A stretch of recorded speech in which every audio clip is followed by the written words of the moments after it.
Hi, everybody. It's Jazzy of Sasquatch here. We are doing a Monday morning review. I have Alien Romulus here, directed by Fede Alvarez, starring Kaylee Spaney as Rain, David Johnson as Andy, Archie Renault as Tyler, Isabel Mersad as Kay, Spike Fern as Bourne, and Eileen Wu as Navarro. Um, a team of desperate miners went off the mining colony and decided to scavenge an abandoned space station, the Romulus, and it all kind of breaks through there. We start by seeing the extraction of the alien from the wreckage of the first movie.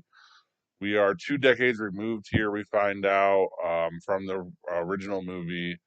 So this is in between the first movie, and so this is between Alien and Aliens here.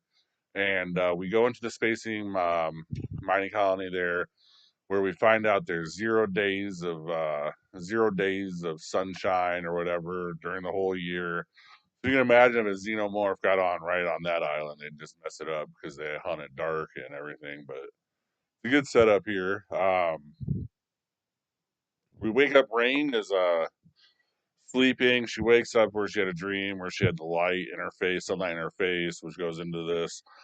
Rain has enough credits to leave for the new planet, but we find out that they're basically because of plague and other sicknesses, the company, which is Wayland Corporation here, is keeping her to double her time or double everyone's time. Basically, you're into a contract with this company and it ain't ever going to end here. And she kind of realizes that here. We also see that she has a brother, Andy, and that is, he is Android. So she keeps calling him a brother Android. Like, it's kind of a weird thing, but basically, you just have to accept the fact that she would attach to this Andy, who would be like a real person to her throughout her whole life. Her dad gave it to her, found it, and its only directive is to make sure that Rain is okay. That's where we get into the group. Tyler gets her over there. Um, this is where we can see the plan. The plan is to use Andy here, who would be a Wayland android, like I said, and they can override the systems, and they want to get to the cryopods that are on the space station up there to take off for the planet with the sunlight that they want. I think is lava or Lavarn. I don't have notes there, so it's hard for me to like remember all these places. That they're trying to go to basically a terraform planet that the Wayland Corporation doesn't really own. It's more kind of open and free and has sunlight for them, which they would. That's what they want. That's another cool. That's one of the cool parts about this movie is they use the sunlight through the ship, so it's like a yellow tint. So in the other movies, like I told you, if you watch the other ones, they're all like clear and stuff like that, or all white, all black, all gray. They're very neutral colors. Then we get into the '90s where we get to more colors, and this is where this movie does it well. It kind of mixes just enough color into it to where it makes it kind of like creepy and it works perfectly. They dock in, they get the cryopods. They realize the cryopods won't have enough fuel to sustain them for 9 years like they need to get to this planet. So they have to go and find more fuel. And when they do that, they get into this room, and it's basically just like an alien hatchery for the company. That's what the Romulus is, or it's two space stations. It's basically one's Romulus and one's Remus. And they are like, supposed to like work with each other here. And Romulus's pretty much main station is just to produce the xenomorph, figure out ways into the xenomorph. As a matter of fact, we find out that not only did they found a way to get into the DNA and distract it and get to a point to where it would help humanity. They think. We're not really gonna go into that because it's kind of a spoiler, but that's part of what it is. And then when they get into this room, they realize that they're just pretty much screwed. Immediately when they try to remove the fuel, all of it like just all hits into itself.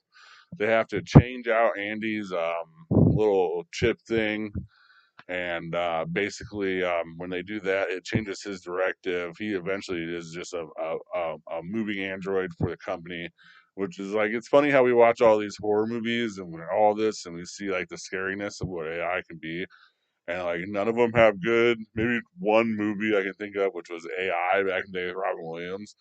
None of them have a good outcome for this, but we continue to move on to the AI.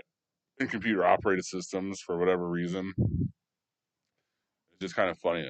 It's like when it goes bad, we're gonna be like, well, there's about 5,000 movies that you could just play off of to say that we warned you here. Um, and we find at we see the little they had their own little science officer like Ash was for in the original. It's basically Ash with a different name like Rooker or something like that. So that gets into Andy's head. Like this whole thing, like the whole all these movies could have just like simply been completely solved if the corporation never existed. Because corporation pretty much sends them out there or whatever. You can say that, but you break it down as Ash is the reason why we find the alien in the original one, and this reason why we go through all this stuff here. It's a very good movie. I really liked it. I mean, Fede Alvarez, he did the Evil Dead movie. I mean, that he did it so good there. I mean, he knows these. He obviously knows what these horror movies need, what these sci-fi movies need, and he works it into it. He has a very love for it, and it comes out into everything that he does. I really did love this movie. I mean, the main things I like is the color red here and the warnings. Like the color red is used to warn you and like scare you and make it like an abstract of everything. And basically, it's just like the other movies where you get the black, white, gray, but you get this red and this yellow over tint through the warning lights and through everything. It kind of really makes it just look really sleek, really awesome. We keep the like a old '70s technology for these movies with what they were going to be in the future. So we still get the shitty, grainy quality, like outside cameras and stuff like that instead of 1080, which plays into it because it helps. Like when you see the thing a little flickering, and we know it's not perfect. The story was great. If you want to talk about like a fanfare or pleasing to your audience. Like this I guess that's why I said that this dude, this Fede Alvarez, I can't wait to keep watching because I can just tell he's a fan of these movies and he wanted to stay true to everything that they were. Kaylee Spaney, I'm gonna watch out for her. She's very good in this. It's very believable, and as well as Isabel Mercad or Merced or whatever. Sorry, her last name is kind of weird. Air there, Merced. Who is the main one they show in the trailers there? It's kind of like an old school like switcheroo to where we kind of see two like we think we're gonna go see one lady and we actually see a different lady, like Screams and Nightmare on Elm Street and stuff like that.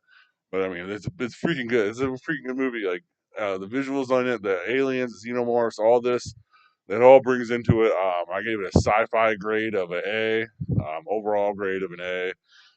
This movie it all pairs with each other. Like I said, this is the last big movie of the summer here. We got it. We did it. We survived the summer series. And not only does this movie get into the top 10 for 2024 on our video list, it hit the top five. Not only did it hit the top five, it's the top three. It's number three now. So we'll kind of go into more of that later on the video store channel there. And we're going to do some revenge movies that are not the Crow to get ready for this new Crow movie. I'm not really sure like how I feel about it. I'm just going to go see it. I'm going to tell you guys how it was. I mean, I'm not the biggest original Crow fan. Like maybe back in my day when I wanted to be a movie snob and thought that pulling out a movie that would be like dark and edgy would be The Crow.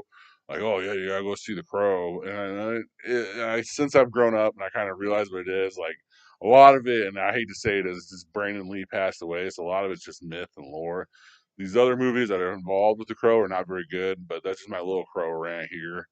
We're gonna do a bunch of revenge movies that aren't The Crow. So I have a little comedy for you for Throwback Thursday with Dirty Work. Our Horror Night in the Cave will be Otis, and streaming Saturday will be Do Revenge. Um, have a good rest of your day, guys. Have a good night, and a great rest of your week. And thank you very much for watching. Please like and subscribe. Thank you for watching. Please like and subscribe. Comment your top movie picks for Throwback Thursday in the comments section. And see you next time in the cave.